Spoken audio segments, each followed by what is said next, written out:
to begin a row 3, you are adding the next color. You start with a slip knot on your hook and slip stitch that into the right side edge. Always the right side is facing, so you can see your vertical bars all the time, no matter what row you're in now, until the very last one.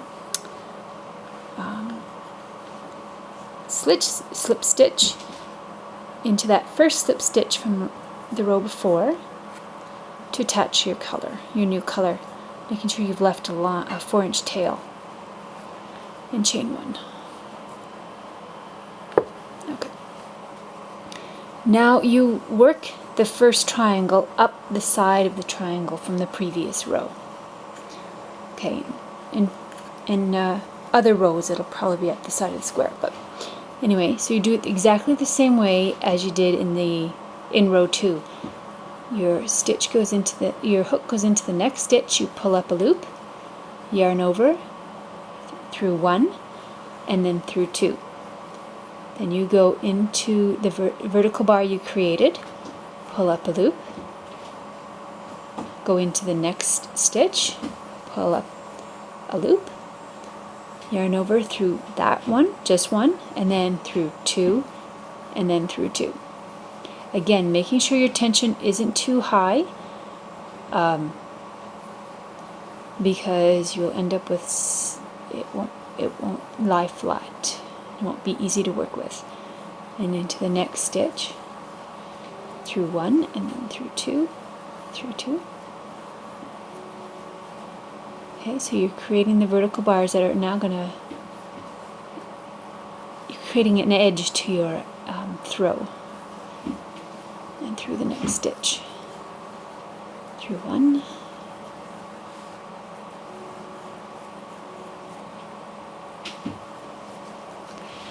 I don't know if you can see the vertical bars are starting. You can starting to see them build.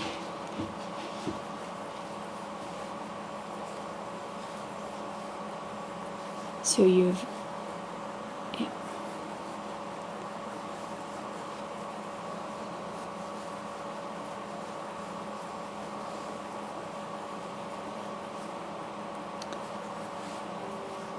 see those vertical bars building.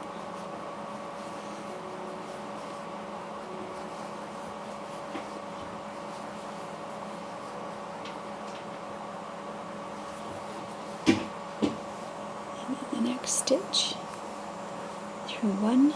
Okay, it's exactly the same as row 2, except now you're using the side of the triangle or square. Triangle in this case, it'll be squares higher up in the afghan, like in other rows, to build this triangle onto. Okay, and yeah, make sure your tension isn't too high or your triangle will be kind of a warped shape. It won't end up looking triangle-ish.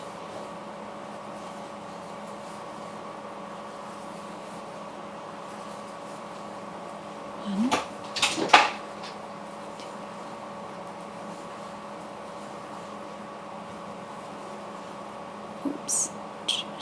Careful not to drop your stitches.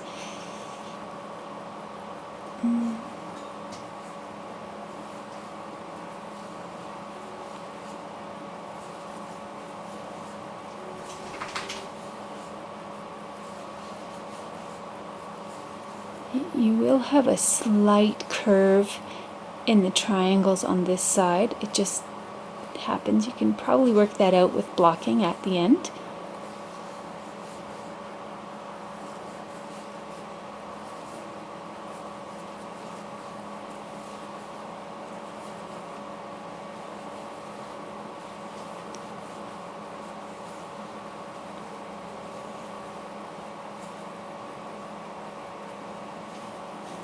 My loops are a little tight.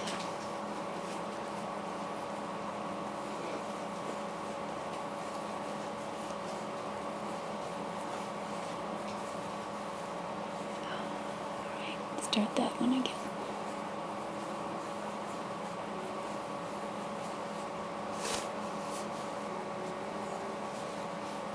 Sorry, the work's curling in front of the camera. I'm trying to keep that out of the way.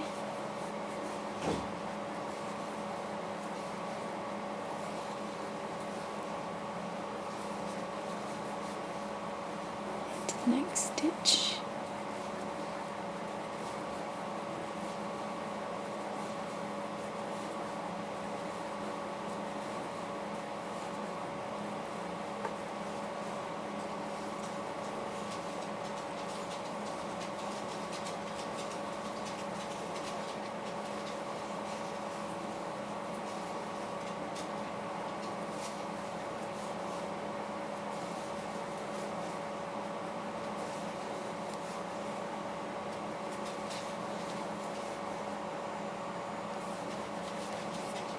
This, I think, might be the last one.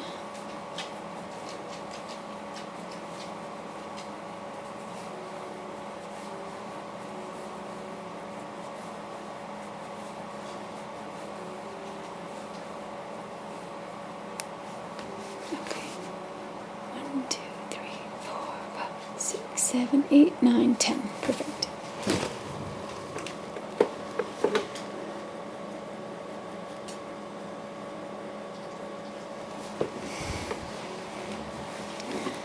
And then you work the bind off row. Again, make sure you do it loosely so you're able to stitch into it in the next row when you build your set of squares again.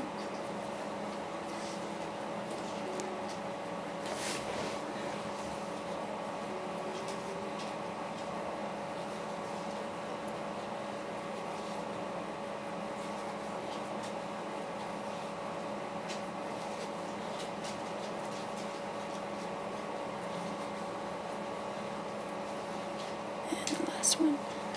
Okay, so that is a beginning triangle at the beginning of a row, and that's what that will look like. Okay, now you're ready to start your squares between the next two triangles.